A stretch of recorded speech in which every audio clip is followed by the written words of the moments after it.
Morning बच्चों।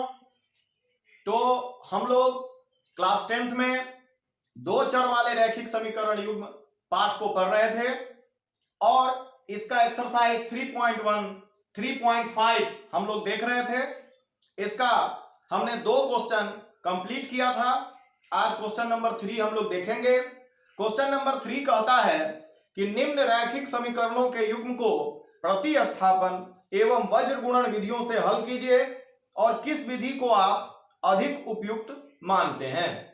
तो बच्चों, आप लोग प्रतिस्थापन विधि पहले पढ़ चुके हैं और आप चाहें तो प्रतिस्थापन विधि से इस सवाल को भी हल कर सकते हैं।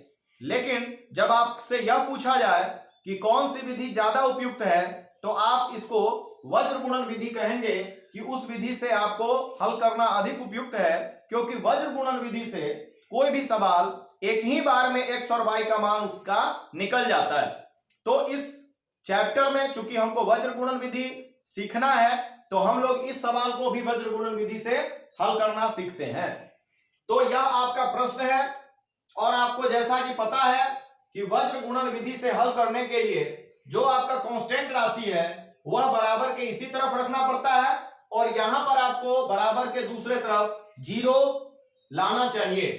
तो आप लिखेंगे कि समीकरण युग्म को इस प्रकार लिखा जा सकता है और यहां पर जो 9 और 4 है वह समीकरण के LHS साइड में ही ले आएंगे और यह आपका समीकरण युग्म इस प्रकार आपको 1 और 2 प्राप्त हो जाएगा।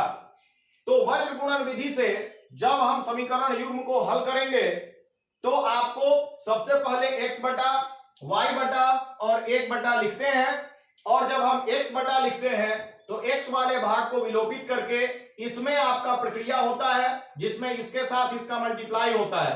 तो -4 का गुणा 5 के साथ होता है और माइनस का चिन्ह देके फिर 2 × -9 होता है। फिर y बटा जब लिखते हैं तो y वाला जो भाग है उसको हम लोग भूल जाएंगे और फिर यह जो आपका 4 जो गुणांक है इसके साथ प्रक्रिया करेंगे। तो यहां पर हमने बताया था कि पहले -4 × 8 न लिख के उल्टा y वाले में लिखते हैं। तो 3 × -9 -4 × 8 लिखेंगे और फिर 1 बटा जब लिखते हैं तो यह जो आपका अचर वाला जो भाग है इसको भूल के फिर 2 × 8 और -3 × 5 इस प्रकार से हम लोग लिखते हैं वज्र गुणन विधि से हल करने के लिए। तो ये यहाँ पर आपको -20 और यहाँ माइनस प्लस 18 यानी 18 प्राप्त होगा। यहाँ पर -27 और यहाँ माइनस प्लस 8 चौका 32 प्राप्त होता है और यहाँ पर होता है 8 दूना 16 -15 जो हल करने पर -20 प्लस 18 -2 और यहाँ पर y बटा 32 -27 5 और यहाँ 16 -15 यानी 1 प्राप्त होता है। तो आप देखते हैं कि बहुत आसानी के साथ आप x का वैल्यू इसको और इसको लेने पर प्राप्त कर सकते हैं। जो 1 बटा 1 का मतलब 1 होता है तो x बराबर होगा -2 × 1 = -2 और y बराबर यहाँ 5 × 1 = 5। तो इस प्रकार आपका यह प्रश्न बन जाएगा। अब प्रश्न संख्या 4 है कि निम्न समस्याओं में रैखिक समीकरणों के युग्म बनाइए और उनके हल यदि उनका अस्तित्व हो तो किसी बीजगणितीय विधि से ज्ञात कीजिए। तो आपको अब यहां फ्री किया जा रहा है कि आप किसी भी विधि से समीकरण को हल कर सकते हैं। तो जो 4 का प्रथम प्रश्न है कि एक छात्रावास के मासिक व्यय का एक भाग नियत है तथा शेष इस पर निर्भर करता है कि छात्र ने कितने दिन भोजन लिया है।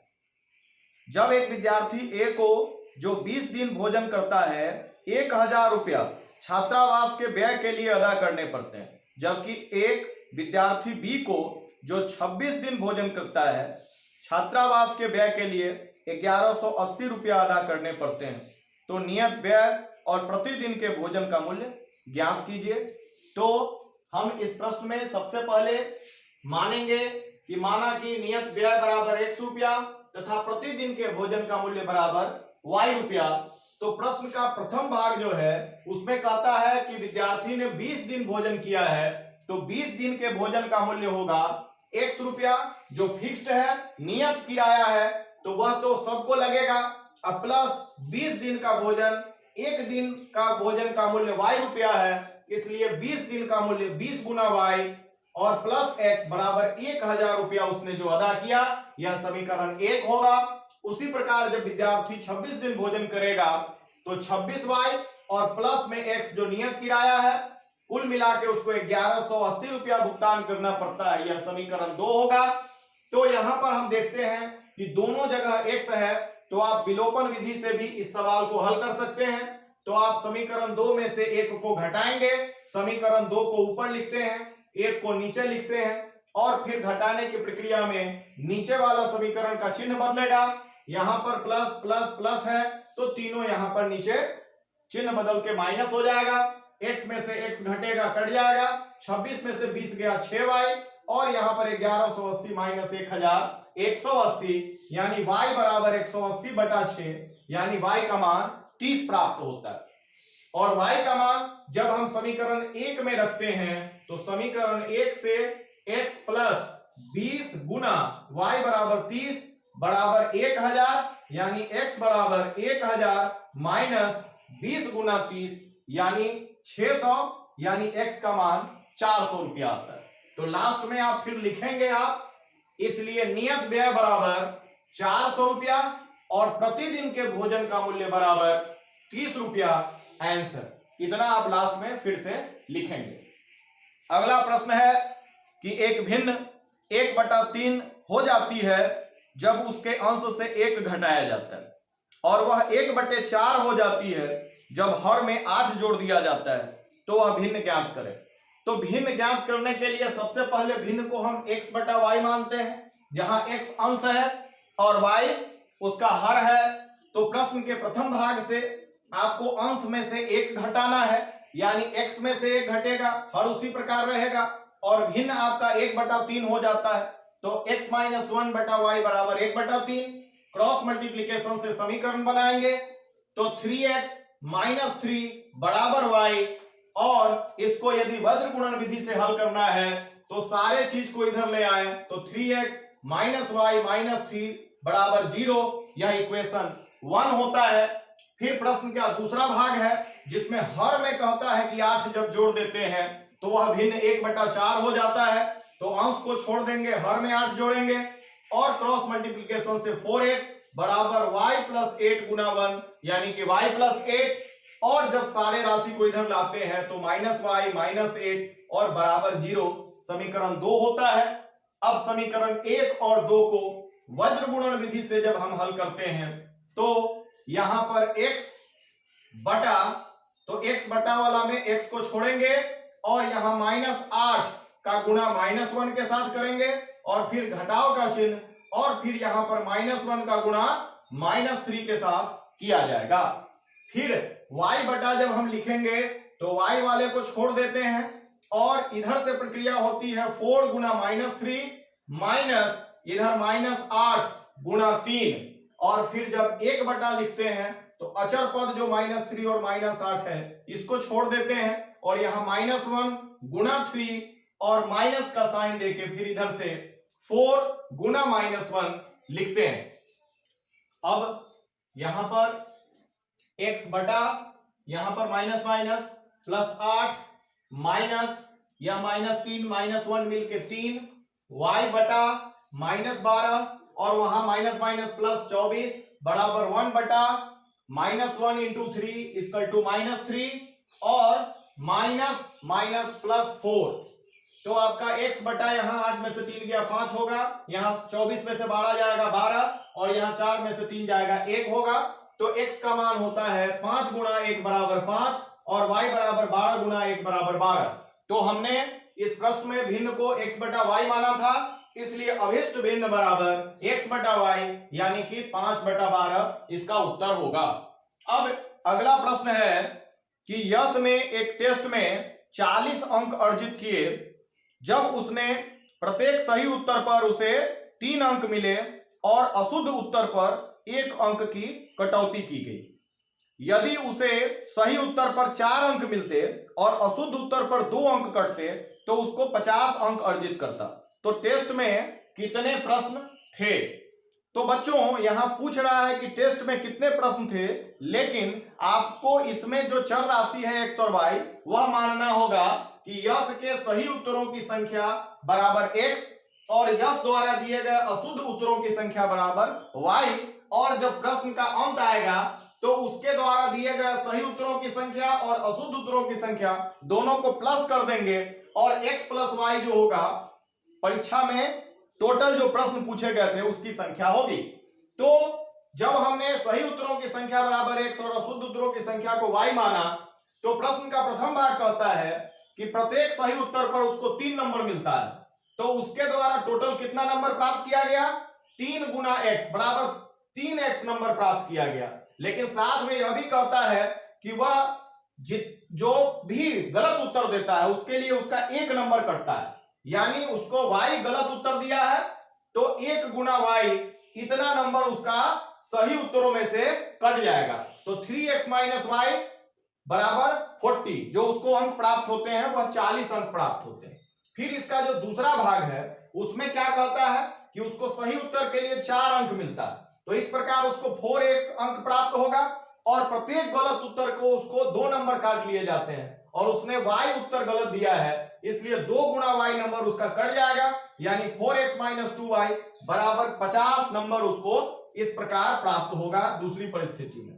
तो यदि वज्र गुणन विधि से हमको हल करना है तो इन दोनों को LHS में लाएंगे और इधर 0 करेंगे और वज्र गुणन विधि से हल करने पर x बटा -50 इंटू -1 और फिर माइनस का चिन्ह देके -2 इंटू 40, फिर y बटा इधर से 4 गुना -40 और -50 गुना 3 और फिर 1 बटा यहां पर -2 इंटू 3 -4 इंटू -1 ऐसा इस लिखेंगे और फिर इसको सॉल्व करेंगे तो ये माइनस माइनस प्लस 50 और यहां पर जो है माइनस माइनस प्लस 80 और यहां का माइनस माइनस 80, फिर y बटा ये माइनस 160 और माइनस माइनस प्लस 150 बराबर 1 बटा यहां पर -6 और ये माइनस माइनस प्लस 4 होगा। तो x बटा आया आपको -30, y बटा -10, 1 बटा -2, तो x बराबर यह -30 यहां पर जाएगा तो -30 बटे -2 इक्वल टू 15 प्राप्त होगा और y बराबर -10 जब यहां जाएगा तो -10 बटा -2 इक्वल टू 5 प्राप्त होगा। तो इस प्रकार उसको जो टेस्ट में कुल प्रश्नों की संख्या यदि पूछा गया है तो यह x प्लस वाई जैसा कि हमने शुरू में बोला था तो 15 प्लस 5 टेस्ट में कुल प्रश्नों की संख्या 20 होगा। अब इसका प्रश्न 4 है कि एक राजमार्ग पर 2 स्थान A और B 100 किलोमीटर की दूरी पर स्थित है। एक कार A से तथा दूसरी कार B से एक ही समय चलना प्रारंभ करती है। ये कारें भिन्न भिन्न चालों से एक ही दिशा में चलती है तो वे 5 घंटे पश्चात मिलती है, और जब कारें विपरीत दिशा में चलती हैं तो 1 घंटे पश्चात मिलती है। तो दोनों कारों की चाल ज्ञात कीजिए। तो आपको दिया गया है कि A और B, यहां चित्र में देखें A और B ये 2 स्थान हैं और दोनों के बीच में 100 किलोमीटर की दूरी है और दोनों का चाल भिन्न भिन्न है, इसलिए हमने माना कि A से चलने वाली कार की चाल बराबर x किलोमीटर पर आवर तथा B से चलने वाली कार की चाल बराबर y किलोमीटर पर आवर हमने मान लिया है। तो हमको पता है यह सूत्र है दूरी बराबर चाल गुना समय। तो हम जो दूरी निकालेंगे वह इस सूत्र के प्रयोग से निकालेंगे और जो पहली स्थिति है वह पहली स्थिति में क्या कहता है कि दोनों कार एक ही दिशा में चलती है। तो आप इस परिस्थिति को देखें कि A से भी कार चल रही है और B से भी कार चल रही है, तो निश्चित रूप से यदि दोनों एक दिशा में चलेगी तो इसका मतलब है कि A से चलने वाली कार की स्पीड यदि अधिक हो तभी वह B के द्वारा जो चली है कार उसको वह पकड़ पाएगी। तो माना कि इस स्थान पर आकर यह जो B से जो चली है कार उसको A से चलने वाली कार आके पकड़ लेती है, यानी दोनों यहां मिल जाते हैं। तो यह कब स्थिति आती है, कहता है कि यह 5 घंटे के पश्चात दोनों कारें मिलती है। तो आपको पता है कि दूरी बराबर चाल गुना समय और पहले ए से चलने वाली कार की चाल x है, तो 5 घंटे में यह 5x दूरी तय करेगी। यानी ए से चलने वाली कार यहां से यहां तक आने में यह 5x दूरी तय किया है, और जो बी से चलने वाली कार है वह 5 घंटे में उसका चाल y था तो वो 5y दूरी तय किया। तो आप देखते हैं कि यहां से यहां तक यह दूरी है 5x और यहां से यहां तक की जो दूरी है वह है 5y। तो यह 5x में से जब हम 5y को निकाल देंगे तो जो बचेगा यह जो शेष क्षेत्र a से b की दूरी वह कितना दिया है, 100 किलोमीटर दिया है। यानी प्रश्न के प्रथम भाग से आपका समीकरण होगा 5x माइनस 5y बराबर 100, यानी 5 कॉमन होगा तो x माइनस वाई बराबर 100, यानी x माइनस वाई बराबर 100 बटा 5 यानी 20। पुनः जब दोनों कारें विपरीत दिशा में चलेगी, मतलब एक इधर जा रही है एक दूसरा इधर से आ रही है, इस स्थिति में 1 घंटे के बाद वह दोनों कारें मिलती है, तो 1 घंटा में दूरी बराबर चाल गुना समय से 1 गुना x माने x दूरी तय करेगी, और y जो है वह भी जो है b से चलने वाली कार भी जो है 1 गुना y यानी y किलोमीटर दूरी तय करेगी। माना हम दोनों के बीच में यहां पर आके दोनों कारें मिल जाती है, तो इधर से x इधर से y दूरी चला और x प्लस वाई बराबर यहां पर जो दूरी है वह 100 है, यानी आपका दूसरा जो समीकरण बनेगा वह होगा x प्लस वाई बराबर 100। तो यहां पर x माइनस वाई बराबर 20, यहां x प्लस वाई बराबर 100, तो हम समीकरण 1 और 2 को जोड़ देंगे। जोड़ने पर यहां y और y कट जाएगा, माइनस वाई प्लस वाई, तो यहां x प्लस x मिलके 2x होगा, और यहां 20 प्लस 100 मिलके 120 होगा, यानी x बराबर होगा 120 बटा 2, यानी कट के आएगा आपको 60। और जब हम समीकरण 2 में x का मान रखेंगे तो 60 प्लस y बराबर 100, यानी y बराबर होगा 100 माइनस 60 बराबर 40। तो लास्ट में हम लिखेंगे, इसलिए a से चलने वाली कार की चाल बराबर कितना है 60 किलोमीटर पर आवर, और b से चलने वाली कार की चाल बराबर 40 किलोमीटर पर आवर। यही आपका उत्तर होगा। अगला प्रश्न है जो इस चैप्टर का लास्ट प्रश्न है कि एक आयत का क्षेत्रफल 9 वर्ग इकाई कम हो जाता है यदि उसकी लंबाई 5 इकाई कम कर दी जाए और चौड़ाई 3 इकाई बढ़ा दी जाए। यदि हम लंबाई को 3 इकाई और चौड़ाई को 2 इकाई बढ़ा दें तो क्षेत्रफल 67 वर्ग इकाई बढ़ जाता है। तो आयत की विमाएं ज्ञात करें। आयत की विमाएं का मतलब होता है लंबाई और चौड़ाई ज्ञात करना। तो आपको मानना है कि माना कि आयत की लंबाई बराबर x मीटर और चौड़ाई बराबर y मीटर। तो आपको पता है, हम जानते हैं कि आयत का क्षेत्रफल बराबर लंबाई गुणा चौड़ाई, यानी आयत का क्षेत्रफल होगा एरिया बराबर x गुणा y। तो आपको प्रश्न का प्रथम भाग देखते हैं कि जब आयत के लंबाई को 5 मीटर कम कर देते हैं तो यह हो गया x माइनस 5, और चौड़ाई को 3 मीटर बढ़ा देते हैं तो यह हो गया y प्लस 3, और यह हो गया लंबाई यह चौड़ाई, तो लंबाई गुणे चौड़ाई बराबर क्या है, क्षेत्रफल है। और यह क्षेत्रफल जो पहले था उससे, मतलब पहले कितना था xy था, उससे 9 वर्ग इकाई कम हो जाती है, यानी x में से xy में से घटाना है 9।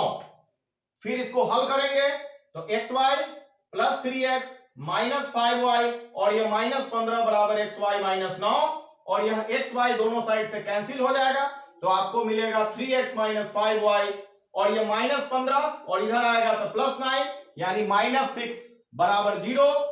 और उसी प्रकार प्रश्न के दूसरे भाग से जब लंबाई को 3 मीटर और चौड़ाई को 2 मीटर बढ़ा दिया जाए तो इसमें आपका 3 जुटेगा, चौड़ाई में 2 जुटेगा, और इस स्थिति में जो क्षेत्रफल है वह कहता है कि पहले के क्षेत्रफल से 67 वर्ग इकाई बढ़ जाता है। तो पहले xy था, अब 67 वर्ग इकाई बढ़ गया, यानी xy प्लस 67, तो फिर यह गुना होगा तो xy plus 2x plus 3y plus 6 बराबर xy प्लस 67। तो आया आपका xy से xy कैंसिल होगा तो 2x प्लस 3y और यह 6 और माइनस 67, तो माइनस 61 बराबर 0 होगा। यह आपका समीकरण 2 होगा। और इन दोनों समीकरणों को हम लोग अब वज्र गुणन विधि से हल कर आंसर निकालेंगे। तो इसको हल करेंगे तो दोनों समीकरण को हम यहां पर सामने लिख लिए हैं। तो वज्र गुणन विधि से हल करने पर x बटा यहां पर माइनस 61 गुणा माइनस 5 और 3 गुणा -6, फिर y बटा इधर से 2 इंटू -6 और फिर -61 गुणा 3 और फिर 1 बटा 3 गुणा 3 -2 इंटू -5 होगा।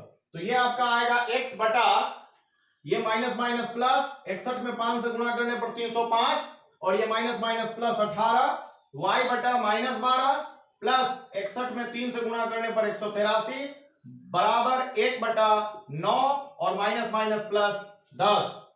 तो आपका आया 305 प्लस 18 323, 183 में से 12 घटेगा 171 और ये 10 और 9 19। तो x का मान होगा यहां पर क्रॉस मल्टीप्लीकेशन होगा 323 बटा 19 जो 17 बार में कटेगा और y बराबर 171 बटा 19 जो 9 बार में कटेगा। इसलिए आयत की विमाएं लंबाई होगी 17 मीटर और चौड़ाई होगी 9 मीटर। तो बच्चों इसी के साथ यह एक्सरसाइज समाप्त होता है। अगला एक्सरसाइज अगले दिन हम लोग पढ़ेंगे। धन्यवाद।